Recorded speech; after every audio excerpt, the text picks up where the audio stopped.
questions most people get asked when they meet someone for the first time are, where are you from? A hard question for me, being from a military family that moved around a lot. And what do you do? Another hard question for me, because what I do is a little less direct. Some of you have a very defined job, like the butcher, the baker, the TikTok dance maker. There's a very defined answer to that question for you. And while I do have a full-time job, I am also a poet, a storyteller, and an advocate. Among other things, I advocate for those experiencing homelessness. I advocate for the arts as a tool for change. And I advocate for intentional community with your neighbors. I believe that advocacy through storytelling can be a powerful tool to highlight a cause or a need. Statistics help people engage their heads, but stories help people engage their hearts. And I truly believe by helping people experience the stories of others, it can lead to change in our communities. But I also know that one experience of a story, one dinner, one conversation cannot lead to immediate change. There has to be something else that helps us move the needle. While a story can be a catalyst for change, what can actually help us create long-lasting change in our communities? What can bring about change in a person that then affects other people and brings about change in a community? Well, I believe that we can create thriving communities by finding our shared values, and through those shared values, participate in shared rituals. Those shared rituals will lead us to shared practices, shared actions. Most of you would say that you have a set of values that you go by, a list of morals that help you know how to think and what to act. But do we actually value what we say we value? How do those values translate into practice, into action? Are they ideals, or do they actually affect our everyday behavior? And if we share similar values with others in our community, why do we so often find ourselves at an impasse when trying to address social issues? Why do we so often find ourselves divided over political issues? Well, I believe that we can create this change in our communities if we look at our shared values together. And when I think about creating change in my community, I feel like I have to share a story with you. A story about a statue. E.W. Marland never played it small. As a former governor of Oklahoma and a businessman, he had made a fortune in oil. So in 1925, when he decided he wanted to build a statue in Ponca City, Oklahoma, he commissioned 12 different sculptors to build 12 3-foot models and take them on a nationwide tour in order to get feedback. He took those statues from Ponca City to Boston, and over 750,000 people voted on the final design. And then, of course, E.W. chose the statue that he loved the best. What was this statue honoring? The pioneer woman. Not the pioneer woman of Food Network fame. I'm talking about what Marland called the true pioneering woman of the plains. In 1930, when this statue was unveiled, over 40,000 people came to the unveiling. Patrick Hurley, who was the Secretary of War at the time, said he hoped that every citizen would be strengthened in the conviction that this state be kept worthy of the woman whom this bronze statue commemorates. He went on to say that women had never been given their just place in history as a pioneer, a builder, a leader, or an educator, because history was written by men about men. This was in 1930. It's safe to say we are still working on that issue today. 2015 was the first time I saw the Pioneer Woman statue in person, and it kind of changed my life. A few friends and I decided to go on a short road trip up to Ponca City to see the statue and the mansion that E.W. Marland had built. As we walked around the statue, we were caught off guard and enamored by its sheer presence. 17-foot-tall figure on a 10-foot-tall pedestal. We spent time walking around the statue, talking about what characteristics it represented, and giving fake speeches on the steps of its pedestal. You would have done it too. We asked ourselves if we thought we embodied any of the characteristics that Marland hoped the statue would portray. See, when Marland built this statue, he didn't just want the sculptor to build a statue representing the pioneer woman in general. There were 12 characteristics that Marland thought pioneering women carried, characteristics he wanted to see women carry into the future. Confident, heroic, protective, trusting, affectionate, faithful, sturdy, adventurous, self-reliant, fearless, determined, and challenging. A true pioneer, one who ventures into the unknown, a trailblazer who leads the way. But in his attempt to honor women, Marland did not often honor women in his own life. He often marginalized them, trying to get them to fit into the roles he wanted them to play. The problem E.W. Marland had, the problem we all have, is that it is often hard for us to embody the values we hold in a consistent way and to move those values beyond ourselves into our community. In order to see our communities thrive, we need to embrace and find our shared values. Those shared values will be reinforced by shared rituals, and those shared rituals will give us shared experiences.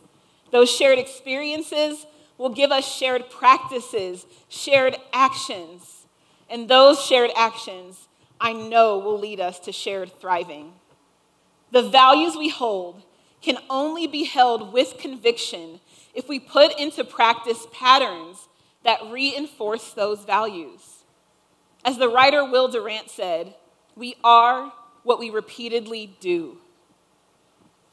So how do shared community rituals and experiences reinforce shared values? Well, home is our first community. It's the place where we first begin to experience ritual, the daily rituals all humans have, like chores and sleep and meals. It's the place where we learn the role of mother and father, of traditions. But not all homes teach us these things well. There is often brokenness and pain in the midst of our homes, even in the midst of the good. Home is the first place where we learn what others value and devalue and how it affects a group of people. And then it moves from our homes into our communities. I live in Oklahoma City, and here in our community, we have this value we all share called the Oklahoma Standard. The Oklahoma Standard is basically practicing acts of service and kindness, typically in the midst of crisis. The Dust Bowl, the Oklahoma City bombing, the many tornadoes, Oklahomans do not fail to step in with communal response. Shortly after I moved to Oklahoma in 2013, the community that I'm a part of experienced a devastating tornado. The tornado happened in a suburb just outside of the city, and I remember immediately thinking how devastating it was because dozens of people died and hundreds of buildings were torn down to the ground. But I also remember it didn't take a state leader or the city mayor to ask Oklahomans to step in. We just picked up our shovels and our wheelbarrows and got to work. I remember my friends and I driving down to the suburb and immediately just finding a property owner who needed help to clean up his building, and we went for it. People were responding so quickly that they had to have nurses from local hospitals going around on golf carts to give us tetanus shots on the fly because there were debris and nails everywhere. Communal response is right and good, but if we can only respond communally in the midst of crisis, does it actually help us reinforce the value of service or kindness? What would happen if we responded communally when our neighbor was sick? What would happen if we responded communally when our coworker had a baby or lost a family member? What would happen in our city if we had a communal response to the number of neighbors who live on our streets unhoused? Communal response. Sociologist Emil Durkheim coined the term collective effervescence. This is that feeling of joy and excitement that happens when a group of people participate in the same activity and we all start to feel unified. This is what happens when you go to a concert and everyone's singing the same lyrics, or you go to a church service and everyone's worshiping together, or you're collaborating on a project or in a group exercise class. It also happens in moments of communal response. In the last year, my community has welcomed thousands of refugees who've been resettled from Afghanistan. These individuals were displaced from their home country. They had to leave behind everything they loved, everyone they loved, to move to a place of safety. And as we do, our community responded with donations and food and clothes. Communal response. Here's the thing about communal response. It works well if the people who are involved remember that it can't just be a one-time thing. Best practices of refugee resettlement tell us that sustained relationship is key in helping those who are displaced move forward and resettle well. Not a couple of months of crisis management, but long-term relationship. We have to be able to move from communal response to communal responsibility. As I think about my neighbors, my new friends, I want us to embrace who they are and what they bring to our lives. One of the practices that I value most in my life is gathering around a table. Not a one-time dinner with friends, but the regular practice of gathering around a table. I believe that the most intimate place in your home is not your bed, it's your table. While you may share moments of excitement and intimacy in your bed, it's at the table where we invite strangers to become friends and friends to become family. It's at the table where we share our taste, our hospitality, where we share conversation and touch, where we offer our food as a gift and as nourishment, where we linger over that last bottle of wine or that last scoop of dessert. It's at the table where we allow time to bring us closer. Americans don't value time in the way we used to.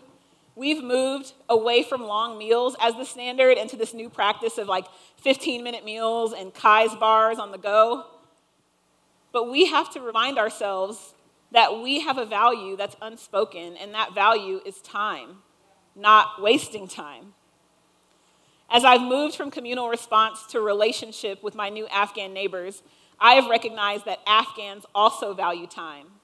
But their value is not centered in not wasting time. It's centered in spending as much time around a table as possible. Bread is baked from scratch. Meats are stewed for hours. Copious amounts of food are plated up and served family style. First you have tea, and then snacks and conversation, and then you eat some more because someone's just gonna keep refilling your plate. And then there's dessert and fruit and more tea. Guys, I have had so much tea. I've gone to dinners that have started at 6:30 and ended at midnight because Afghans value time. One of the things that I've learned over this amount of work is that you can't just take the rituals of another culture and overlay them onto your life. So don't just go out and start having long dinners with your friends and thinking all of a sudden you guys are gonna change the world. It's not gonna work like that. Most of us have tried the things like the Marie Kondo method or Hygge to change the way our life is set up, and it never sticks because we don't have the shared value that comes from the culture that created the ritual. I value time around a table, but I have learned that Afghans value time on the floor. Most of their meals are eaten on the floor. And I've learned that because they're friendly and because they want to care well for their neighbors, when Americans come over, they offer us chairs.